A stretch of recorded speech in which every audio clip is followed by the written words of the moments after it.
पर्व के मौके पर प्रयागराज जनपद के हंडिया क्षेत्र के शिव मंदिरों शिवालयों में श्रद्धालुओं की काफी भीड़ जमा रही, जहां श्रद्धालुओं द्वारा शिव मंदिरों पर नाग देवता की विधि विधान के साथ पूजा अर्चना की गई।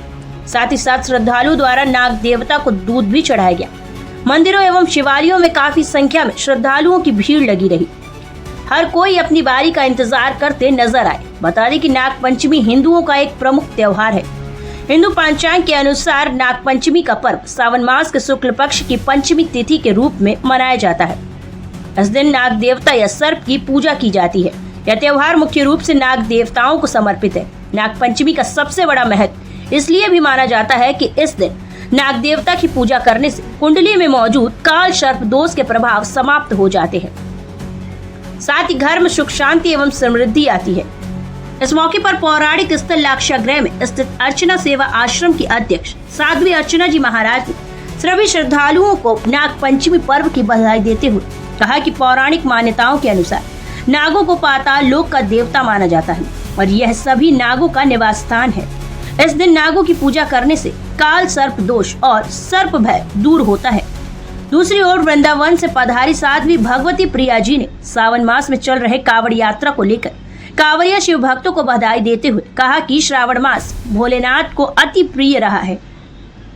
इस मास में कांवड़िया शिव भक्त कांवर में गंगा जल भरकर भोलेनाथ को श्रद्धा भक्ति के साथ जल चढ़ाते हैं, जहां पर उनकी मनोवांछित मनोकामनाएं भी भोलेनाथ जरूर पूरी करते हैं। आस्था एवं श्रद्धा भाव के साथ गंगा जल भरकर कांवड़िया शिव भक्त जब भोलेनाथ को जल चढ़ाते हैं तो निश्चित तौर पर भोलेनाथ उन भक्तों को यथाशक्ति तथा भक्ति के आधार पर उनकी मनोकामनाएं जरूर पूर्ण करते हैं। प्रयागराज से इसरार अहमद की खास रिपोर्ट। साध्वी जी, आप अर्चना सेवा आश्रम लाक्षागृह किला कोट पर पधारी हुई है, वृंदावन से आप आई हुई हैं। कैसा लग रहा है यहाँ का वातावरण आपको? बहुत अच्छा लग रहा है और संगम भी है बगल में, गंगा जी का भी दर्शन होता है। पावन धरोहर में प्रयागराज के पास रहना, कहते हैं कि जन्मों जन्मांतर के पुण्य अदा होते हैं, रोशन होते हैं, तब जाकर के गंगा जी का तट मिलता है। तो ऐसे हमारी दीदी माँ के चरणों में आकर के बड़ा ही अच्छा लग रहा है और अच्छा दिव्य है और संसारिक गुरु परंपरा चली आ रही है। अपने जीवन को धन्य बनाए रखना और अच्छे से रहना अच्छी धारणाएं हैं। ये आप श्रावण मास में आई हैं, जो कि पवित्र मास माना जाता है, भगवान भोले शंकर जी को बहुत ही प्रिय है। इस माह में कांवड़िया भक्त भी कांवर लेकर के जा रहे हैं और जल चढ़ा रहे हैं। सावन का जो महत्व है वो भोले बाबा से ही जुड़ा हुआ महत्व है।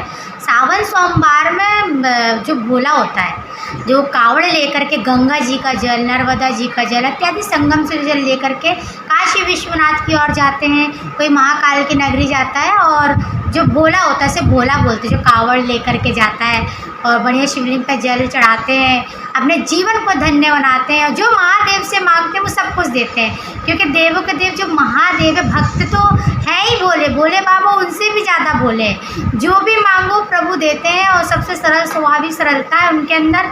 और भक्त जो जाते हैं कांवड़िया लेकर के जल चढ़ाते हैं, उनकी हर मनोकामना पूर्ण होती है और महादेव की कृपा ऐसी सभी पर बनी रहे, यही इस दासी की अरदास है।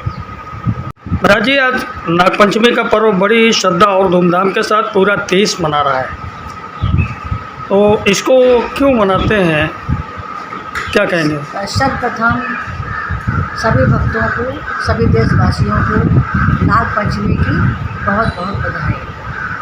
श्रावण मास शुक्ल पक्ष की पंचमी को यह त्यौहार मनाया जाता है और हमारे धर्म में कहते हैं प्रथम त्यौहार चालू है, इससे आज से ही मतलब प्रथम पर्व है, इससे आज से ही हमारे सारे त्यौहार शुरू हो जाते हैं। इसकी प्रथा कब से शुरू हुई?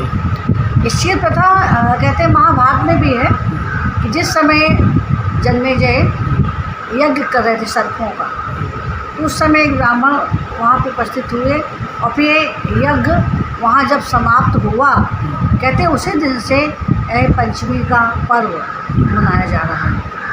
जो महिलाओं को ज़्यादातर तो पूजा अर्चना करनी होती है, तो उनको विधि विधान के साथ तो किस तरह से पूजा करनी चाहिए, क्या क्या उपयोग करना चाहिए जिससे उनको फ़ायदा हो? जी, हमारी कुंडली में जैसे काल सर्पयोग और जो ग्रहों का प्रभाव होता है। कहते हैं आज के दिन सर्पों की पूजा करने से, नाग देवताओं की पूजा करने से यह हमें मतलब इसका हमको लाभ प्राप्त होता है। आज के दिन महिलाएं जहाँ जहाँ शिव मंदिर हैं, जहाँ जहाँ नाग देवताओं के मंदिर हैं, वहाँ जा कर के दूध चढ़ाती हैं और मिष्ठान वगैरह चढ़ा कर के पूजन करती हैं।